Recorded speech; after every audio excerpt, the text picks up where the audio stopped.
Founder of the Louisiana Family Forum, which has become one of the major political players in our state. Next year will be 25 years for the Family Forum. Gene Mills, father of 8 and influencer of many more than that in the state legislature, is here to talk about a few different matters, but of course, over the course of the last 50 years, 49 years, organizations like the Family Forum have made it their principal goal to overturn Roe v. Wade, and that has happened, and there is a new world post-Roe. So we will talk with him about that, and any questions are invited after he makes his remarks. And Reverend Mills, you have the floor.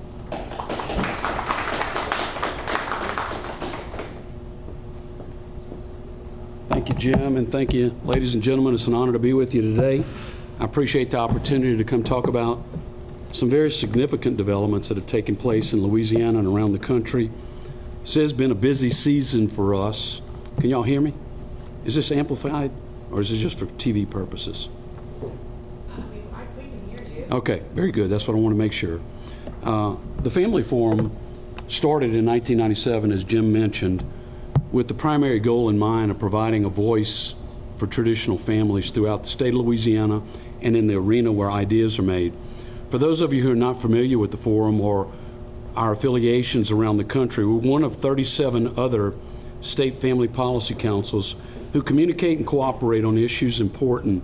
Obviously, we operate in different states. Some states are red, some states are blue, some are purple.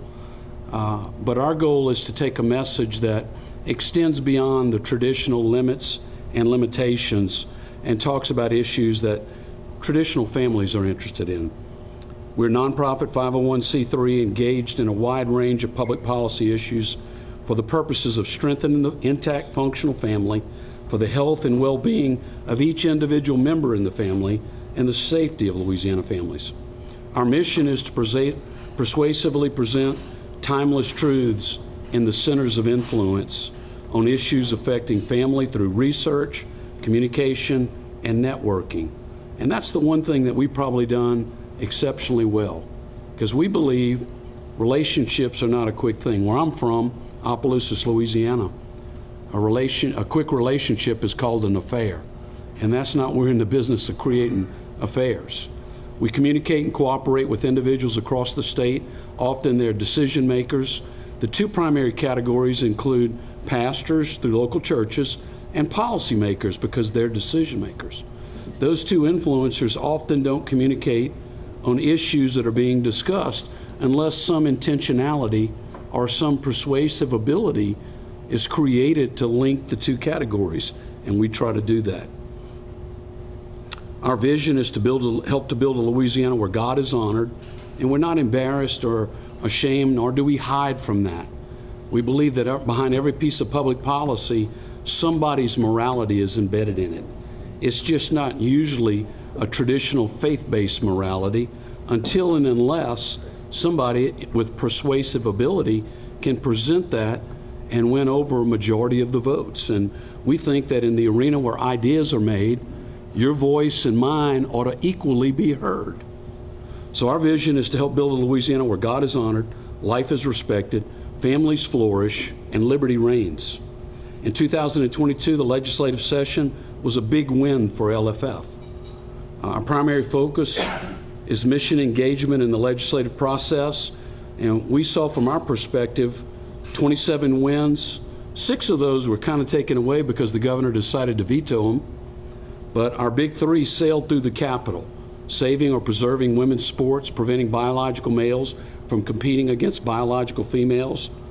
Obviously that drew a veto last year, a near veto override.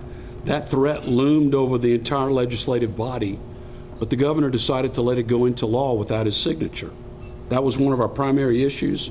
The second consisted of the pro-life bills that brought both criminal and civil penalties in line with regard to our trigger law if Roe v. Wade were to be overturned, and of course we know that it was. A third big win dealt with the so-called adult content, what we would call smut. You know, oftentimes this is the most dangerous playground for kids in America today. And they told us a few years back, oh no, you know, casinos can do age verification. So we said, we're going to challenge you to see if that's true. And we said, if you can do it for casinos in parishes that said no thank you, then you can do it on websites and on online devices where parents say no thank you. Or the provider of that material would have to go through a legitimate age verification process. And we said that we thought that was a good idea. And those who didn't, this bill, Lori Schlegel's bill, created a cause of action for the parents who wanted to litigate against them. At the conclusion of the legislative session, we always compile our legislative scorecard. Trinity, can you bring one of those to me? I'm sorry, I forgot to bring that. This scorecard is kind of it's an effort, and you hang on to the others. Just give me one. How many of y'all appreciate my lovely assistant, Trinity Wicker? That's Tyron Mike Wicker's daughter, and she's been extraordinary, wrapping up her studies at LSU. This scorecard is designed to create conversation and communication. It's not designed to be a weapon. It's designed to be an invitation to talk about the things that are important to traditional families throughout Louisiana and many of the churches that we represent. During the session, we published clear statements on bills of interest to the faith community. We provide floor notes, policy papers regarding our position on these and other matters. The scorecard, which is available here, I brought copies for you, and on our website, is designed to capture the viewpoint discrepancies or differences in the legislative body. And obviously, depending upon the leadership, you have far fewer of those bills that are debated or to come to a vote without a clear majority of one party or the other. We try not to score the 97 or 100 to nothing votes because it doesn't really tell you the full story. This year it was very difficult to find the divisions that existed on the floor because often some of those bills died in committee or died before they even got to the committee process. We believe that the viewpoint differences in the chamber and of bills of interest to the faith community ought to be discussed after the session. You know, it was an old political consultant who once told me, Dan Ritchie, in the creation, he advised me in the creation of this scorecard almost 20 years ago. He said, you know, when I was a legislator, the greatest fear of a lawmaker is that the people back home would find out how we're voting. This instrument is designed to help tell that story or to provide an opportunity to explain whether it represented the people back home's values or not. During the session, this scorecard is available here, like I said earlier, and it's our hope that voters back home will use it to help have those productive conversations with their lawmakers. Ultimately, it's engaged citizens and pastors who use these tools and other LFF communications to assist lawmakers in casting votes that are consistent with their Louisiana values, pro-life and pro-family values. I believe Louisiana is an extraordinary place to be from. I saw a report last week, we published it on social media, that said 6 of the 10 happiest places in America to live are right here in Louisiana. Now, Mark, you wouldn't always get that listening to some of the things that y'all write about in your paper, but it's important in Louisiana that the things we value, and I think they're pretty simple, the things that we try to represent are family, faith, and freedom. And in Louisiana, we still represent all of those. Still, 60% of Louisiana lives within 60 miles of where they were born. I'm one of those. I pray that my children have that opportunity. We said goodbye to one of them earlier this month when they moved to Austin in chance or in pursuit of a career opportunity that could feed a growing family, much to our unhappiness or disappointment. Not for them, but for the disconnectedness. We think in order for families to thrive, they need to be connected to their extended family. It often provides the necessary safety net and foundation for their success going forward. Because Louisiana residents still value faith, family, and freedom, a distant fourth might be football, at least once upon a time it was. I think it probably still is. Those convictions, when clearly enumerated, provide a guide for voters looking for the candidate who best represents their values. Our LFF Gala, which celebrates some of the issues, and look, I'll be the first to tell you this isn't a perfect instrument. It's just a snapshot. It's not even the most important issues. We try to cover the gamut of issues. I could have just listed all the life issues. I could have just listed the ones that died elsewhere. But in order to create a snapshot, I needed to capture the ones that included some of the divisions, some of the outliers, and some of the words that were spoken in defense or against the particular bill. We'll celebrate the ones who did well on this card at our 2020 LFF Gala, scheduled to take place on September 20th at Healing Place Church. Isn't that great? We're inviting all the lawmakers to church. It's a good place to go, and it's a place that we think is an appropriate place to discuss the matters that have a moral basis that are important to families throughout Louisiana. 6 senators and 20 representatives earned an outstanding family advocate by scoring 100%. 61 legislators will be honored with the Family Advocate Award, and then there'll be another 7 or 8 that'll be given a Life and Liberty Award for authoring and marshaling the process and signing into law significant bills. This year we have the privilege of hosting the team that argued the Dobbs case before the Supreme Court.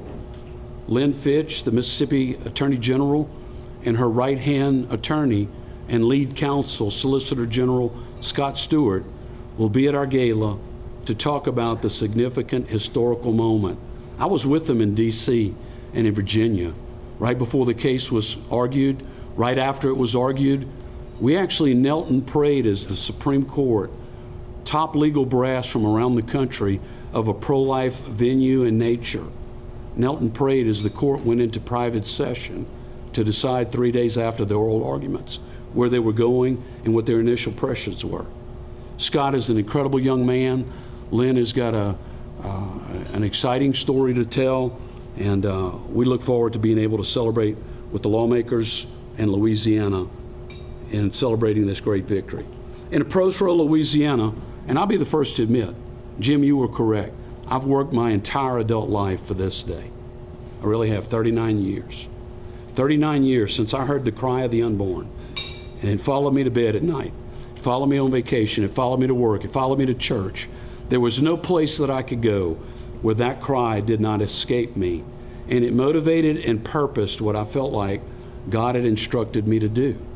And that included to go to the place where decisions are made in the arena of ideas, legislatively and legally, and make a case that every single human life has dignity and ought to be respected, from the early moments of conception until natural death. And that's what we attempted to do. On Friday, June 24th of 2022, U.S. Supreme Court declared the Constitution does not confer a right to abortion. Roe v. Wade, Planned Parenthood versus Casey are overruled, and the authority to regulate abortion is now returned to the people and to their representatives. That doesn't mean our work's done. It simply means some states have said very clearly, and Louisiana is one of those states. We passed our trigger law in 2006. It was Democratic Senator Ben Nevers, one of the governor's closest friends in earlier sessions and a tenure of his career, who said once SCOTUS overturns Roe, that abortion would become illegal in the state of Louisiana, with financial penalties and prisons for those who commit the crime of illegal abortions. The recent changes to our trigger law deal with what abortion is and what it is not, and what's considered illegal. On June 24th, the Louisiana Department of Health and Hospitals sent 3 abortion clinics a cease and desist performing abortions letter.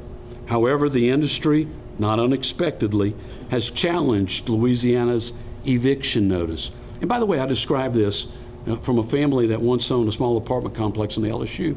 We often had to deal with bad tenants or those who weren't faithful to the terms of the contract. And basically, now that the Supreme Court has said, not only is there no longer a right to abortion, it never existed. We don't find it anywhere in the Constitution. This earlier court, the 73 court, machinated that decision. I was shocked to hear that. I had hoped that this court would go further and say we do find in the 9th, 10th, and 14th Amendment a respect for life ethic for every unborn child. They didn't go that far. They simply said we're going to return it to the people. It's a difficult question, and difficult questions are returned to the people to decide. Well, we got work to do, and we plan on being a part of that process. Since then, it's been back and forth on the bans and injunctions. And the latest ruling, I think, came last Monday, and once again, the clinic is shut down. My perspective is abortionists will appeal all the way to the Supreme Court, and they have, asking for an injunction to be reinstated. To date, I don't know of any new developments on that. But make no mistake, Louisiana has provided the eviction notice to the doctors who provide that service in Louisiana. The only question that remains, and this is even true if they got to go back into session and clear up something that may be unclear, which I don't believe it is. The only question that remains is, what is the effective date of the eviction notice and order? As of Monday, they were told cease and desist again. That may stand all the way through. Going forward, we recognize that doesn't mean our work is done. Our job is to restore respect life ethic throughout our state and country. That's why we co-published this with some of our other colleagues around the country, Life After Roe. I got copies of this available if you would like those. They deal with the issues that we know going forward we still got to be a part of. Issues like law and public policy with the respect life ethic, care for women and children who are often the victims of the abortionist industry, and the persuasion that that's your only option or that's your only route or it's the only place of success you could find. We think those are very bad messages and they're not at all honest. Elections and candidates and their position on the life issues, and we're interested in that. Education, both public and within the churches, in dealing with the respect life ethic and the beauty of all human development. And then direct action for those who are involved in 40 Days for Life, crisis counseling centers, medical facilities, and being able to provide those services and go beyond what we've done in the past. Jim, I believe you asked me, and how much time do I have for my 20 minutes is up? 5 minutes. On the midterm elections, I've been asked to speak to some of that. We don't get too terribly deep in the election process. We haven't had to. I don't buy lawmakers. I don't wine and dine them. I communicate and cooperate with them. We believe that this is best accomplished through relationships, and that's one thing the church does well. It learns how to walk in relationship with other covenant people. Most of us, regardless of where we're from, north, south, east, or west Louisiana, what label we wear, Democrat, Republican, or Independent, share many of the same basic core values that our grandparents instilled into us. Some of us can explain more lucidly with constitutional law or statute and citing it where its originations are.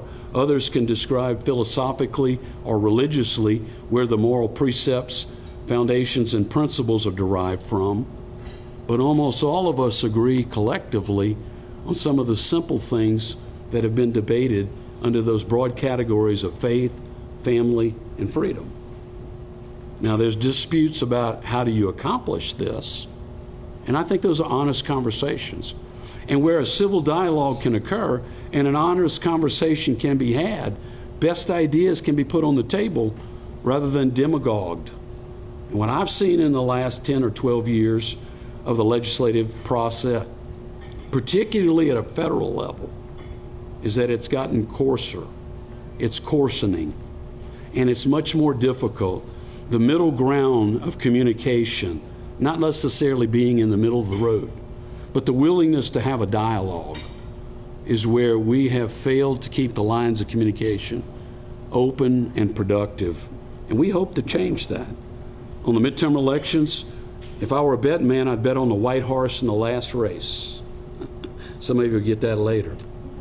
I'd also bet on Kennedy with a 60% plus favorable, and the rest above 50% in their pursuit of this.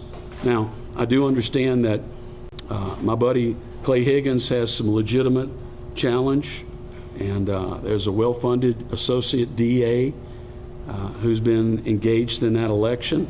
Obviously, we're going to be interested in where your positions are on the faith, family, and life issues that we represent. If Kennedy does come in above 50 and the rest above 50%, above 60, Scalise becomes majority leader, and that's likely. If McCarthy becomes speaker and Michael Johnson continues to shine, supermajorities are possible in the Louisiana legislature. They came close before. There's been a fractured relationships amongst many of those so-called conservatives, in part because of the necessity to put a team together and a willingness to play on those given teams and with other team members. Supermajorities are still possible, though, on life, liberty, and limited government, and I think they're likely in the near future.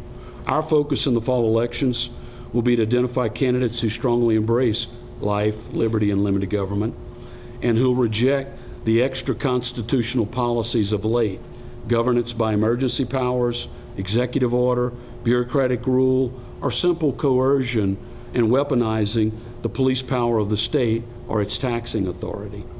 We will publish a voter's guide to assist Louisiana in evaluating their candidates and where they stand on Louisiana values.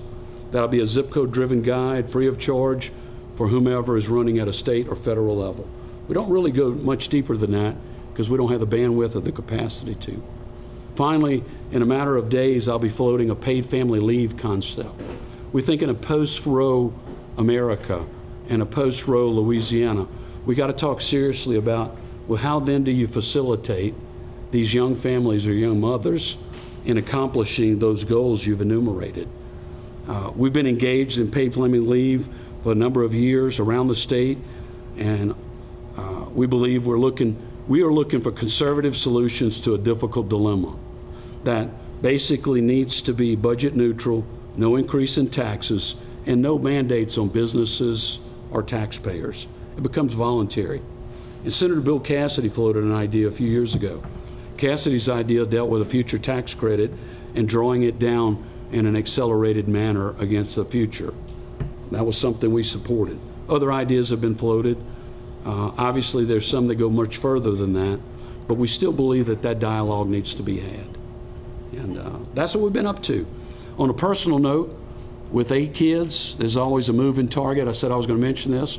2 of my sons became engaged in the last 2 weeks, one in the last 24 hours, surprising his young intern of Gary Graves' future fiance in the little booth where Jack Kennedy proposed to Jacqueline Kennedy. They call it the proposal booth.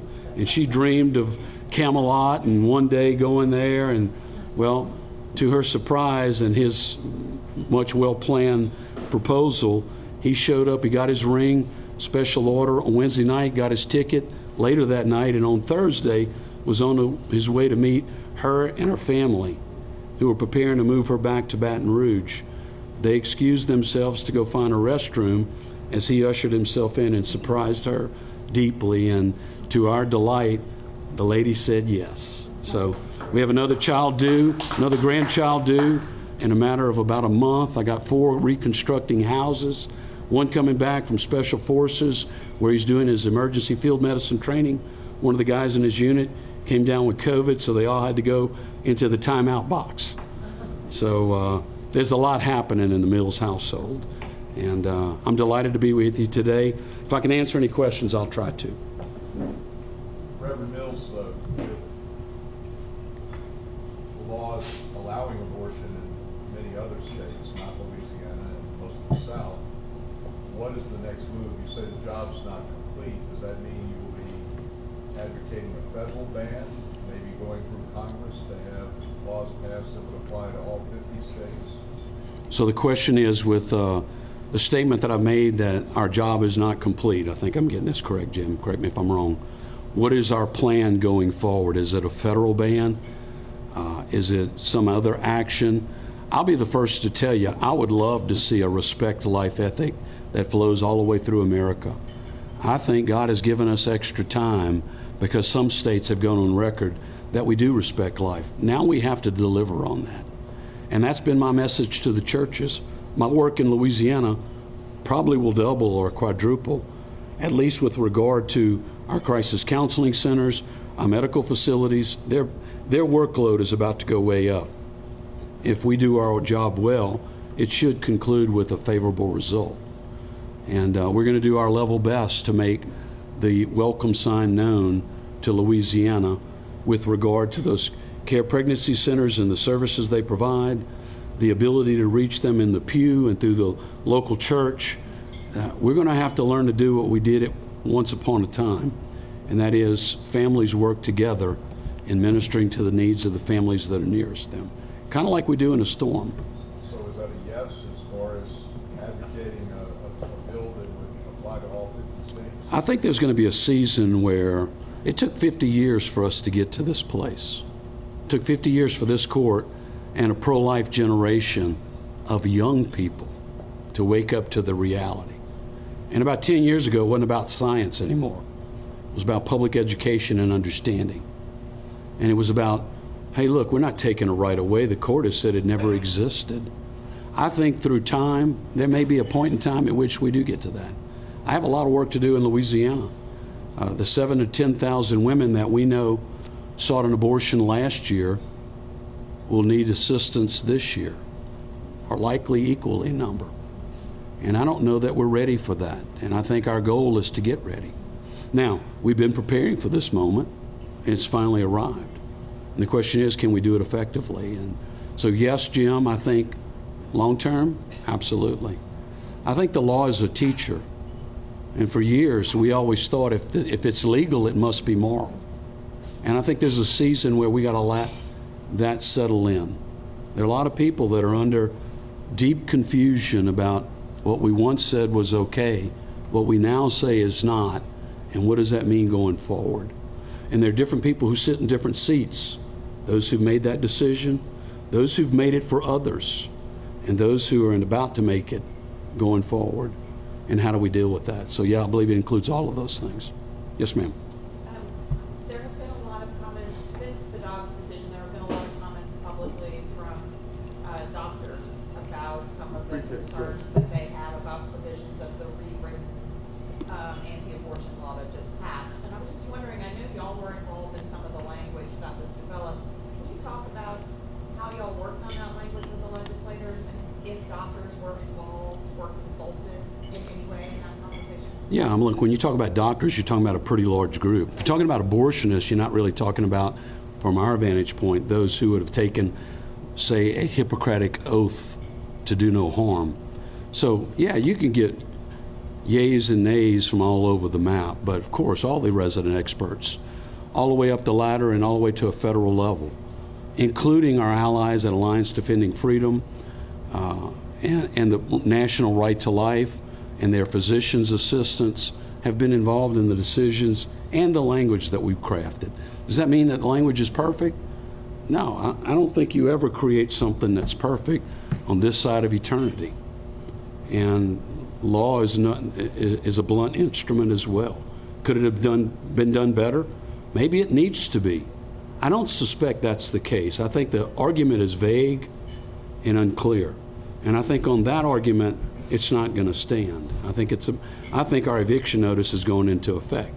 What does it mean going forward for physicians? And I'm sorry, I failed to ask your question. Sure. So you are saying that there were some doctors who were involved in Absolutely, all the way through for all 40 years that I've been involved. We've never not consulted physicians. Are you anticipating that any of them will speak publicly about the language? Because I feel like everything we've heard from doctors seems to be on one perspective. I think the real question is, what does the court say? You know, I mean, there may be some who are curious about what a doctor may say, but that's really up to any individual doctor. And I can't answer for them. Lenny, you had a question? I think Mark did. Oh, I'm sorry. Mark? I have another question, but let me follow up on what Melinda's talking. The law is dealing with surgical procedures, some of which are actually used for miscarriages, which are legal under the trigger law. So how are we going to enforce a physician who is doing it for miscarriage, but is doing a procedure that is illegal for abortion? I think that's the question is, the law deals with certain perspectives or procedures that are illegal under the law, but are prescribed or practiced routinely. Is that correct? The crime of abortion is defined as a doctor in Louisiana intentionally taking the life of a perfectly healthy child from a perfectly healthy mother. Every female senator and a majority of the female House members voted in support of Act 545. The law tells us what abortion is and is not. Treatment for ectopic pregnancy is not prohibited. Handling a miscarriage is not prohibited. Taking action necessary to prevent a death or substantial risk to the death of the pregnant mom is not prohibited. In other words, physicians can still make reasonable medical discernment and efforts in good faith and judgment to save a woman's life, and in serious medical emergencies, make the decision that this is a threat to her life. But there needs to be another physician that would also agree that this is one of those conditions. We do that in any end-of-life matter. It's generally two physicians that call that. If you're going to become a donor, an organ donor, you have to have two physicians that declare the death. I don't think a second opinion is usually a good idea. The myth that contraception is prohibited in 545, or that it prohibits a woman's ability to access contraception or emergency contraception, is blatantly untrue. That's just not. What we need is a little bit of time for the law to be understood, and then discussed, and then taught within the state of Louisiana. But if I'm in a physician in, I don't know, Tensall Parish, where do I find that second opinion in an emergency situation? You know, that's up to a physician in Tensall Parish. I wonder what the hospital nature is there. A physician is going to be operating out of some center. So I can't answer that hypothetical. I can tell you that the burden is going to exist upon the medical facility to find a physician in order to do that. And it doesn't seem to be unreasonably burdensome so far to this legislative body. Thank you. Yes, I'm sorry. I have my real question. A number of legislators have approached me, and they've said that while they are anti-abortion legislators, they fear for, they would support incest and rape exceptions, but fear that the Family Forum, the Catholic Church, would ban them as abortion for the promoters, I guess. Yeah. But for those two exceptions, I mean, can you address that? Yeah. Can you address why no incest? Why no? I think the question is, with rape and incest exceptions, some lawmakers feel as though while they may be, quote, pro-life, they feel like they would be penalized if they took possession that dealt with exceptions of rape and incest or other issues. Look, one of those is a moral question. When does life begin? The other is a political consideration. What is it going to cost me to take one of these positions going forward? If life begins at conception, it should be of no surprise to you or to Louisiana, which many Louisianians believe, that each life should be preserved without regard to how it was conceived. We don't believe, from my vantage point, that that child should be a victim of another bad decision. We do believe the rapist should be penalized to the highest extent of the law. Now, on the political consideration, man, this is politics. That same political consultant, Dan Ritchie, once told me, man, if you can't take a joke in politics, you ought not be in politics. And so you got to be in a place, if you're standing for the Louisiana people and you're going to represent an issue, to represent it clearly. That question came up, that vote, I believe, was offered by Gerald Boudreaux, and it was shot down immediately on the Senate floor. I may be mistaken about the author of the bill and the amendment that dealt with the exceptions. But I do believe that it's important. I think it's tragic for somebody who's been through a rape. I think it's tragic when you live in a highly sexualized world that constantly, never-endingly, never ceasingly puts something before children in every venue, from entertainment to education. We brought sexual politics into every arena. And then we're shocked and scandalized when somebody is a victim of what we celebrate. I don't understand it either. I wish it was a different world. Sin complicates things, and so we live in a very complicated society. But I do think what brings clarity are certain principles that are guiding principles in life, and they can help us to make decisions going forward. Thank you. Yes, sir. I think, go ahead. What were your, excuse me, what were your thoughts on the recent election results in Kansas pertaining to the abortion matter, and what do you believe caused people to voice the sentiments they did? I think Kansas is a weird place. Looks where Bob Dole comes from. It's just different. John Cuvillon just put out a study, said it's still a red state. Don't think it's no longer red. Kansas has got a blue governor, and that often can steer the decisions. I think our blue governor steered some decisions. I think some people say, well, you say, how did they get a blue governor? Same way we did. He promised he was pro-life and pro-gun. Now, some people feel like that he might not have fulfilled the rest of that promise. I'm not here to talk about that, but I just think Kansas was too new and too early. It was too much too soon, and there were tons of money spent to confuse the issue in the final moments, and it's probably what influenced the outcome. Frankly, I see that happening in the gambling debate all the time. Lenny?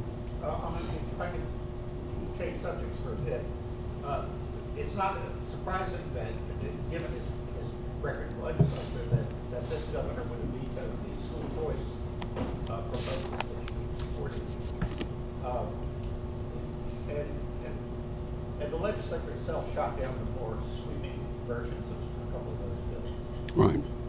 Does this make that education having been, other than the transgender thing, maybe, education has not been as hot a topic, perhaps, in the legislature in recent years because of that circumstance? Will it be a major issue in the 2023 governor's race in light of what we've seen, say, in Virginia? Yeah, or Arizona. So Lanny's question is, education, which was the savings account and some of the school choice options, which are debated, don't seem to be such a major component under our current governor. But will it be going forward? And you cited Kansas and Arizona as examples. So, Virginia, I'm sorry. Two crazy states. Look, I wonder if they got the top 6 happiest places to live in America. But my old grandma used to tell me, "Shut them people up north, they're not bad. No, they just hungry." Her idea of north was anything north of Ville Platte. If you got outside of St. Landry Parish, you was in Yankee territory. And I do believe breaking of bread can solve a lot of disputes where we discuss as gentlemen and ladies what's best for the future and our children and our children's children. We've been involved in educational choice from the beginning. We believe it's imperative. In fact, it's immoral. Bobby Jindal said this. It's immoral to sentence a kid by zip code to a certain school, whether that school serves that family or that child or not. And we get one shot at educating a child. So yeah, I do believe going forward, educational choice. The governor vetoed some of those measures. We worked aggressively on that and others. I think it goes larger. When we understand we got the team, we have the leadership, and we have the support of the fourth floor. Obviously, there's a power in the fourth floor. And I think going forward, you will see more educational choice matters. I noticed one of the initiatives dealt with adoption. Representative Edmonds has sponsored a number of reform-related adoption measures over the last few years as a result of constituents coming to him and saying they had been defrauded in the adoption process. What are your thoughts about the current state of the adoption industry in Louisiana? Do you think that those efforts were fruitful and can be further enhanced? Yeah, so the question is, Representative Edmonds, pro-adoption measures, and do you think it was a good bill, and will we see adoption as an alternative going forward? Short answer to that is it better become a viable alternative, because right now we're looking at for years, decades now, we've told young women pregnancy is a disease that's treatable by any number of outcomes. And unfortunately, too many decided, well, termination of a clump of cells is not a big deal. But it was the law that taught us that was okay. Now the law is grappling with, what does it mean for Louisiana? What does it mean for the United States? What does it mean for this particular young lady going forward? We think that Edmonds is correct, and we need to up our game. He also moved to fund some of the pregnancy care clinics at a very modest level so that they can provide some of the services that are necessary. I think we're going to have this dialogue going forward. What then can the nonprofit sector do in the arena of unplanned or unexpected or crisis pregnancies for a population that has no safety net and has no other place to go? And the answer is going to be, well, we're going to have to go to them. And we're trying to do that. Yes, ma'am.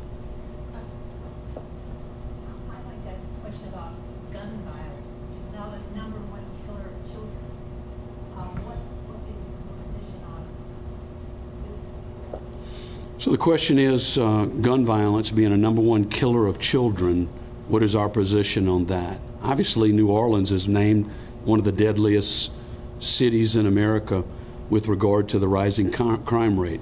My same son, who's in the Special Forces, was on Troop N and mounted patrol when all of that downtown kerfuffle was going on just a few months or years ago. And here in 2016, when the shots were fired right down the road from here. I believe the Second Amendment was there for a reason. I believe the reason Louisiana's Constitution says every able-bodied male, 17 and above, is a member of the unorganized militia. And it was because we knew that guns may be necessary one day to defend one's person or property. And the lawless who also use guns, and the law who's often used against the citizens who are honest brokers of the law, not the lawless. The big difference when you decide who the category or the audience is, are not going to respond to that law. Most of the places where violence has been deemed extremely high and gun violence out of control have numerous laws on the book, none of which are honored. The lawless don't honor laws. And one day you or your loved one may need to defend their person or property. And I support that.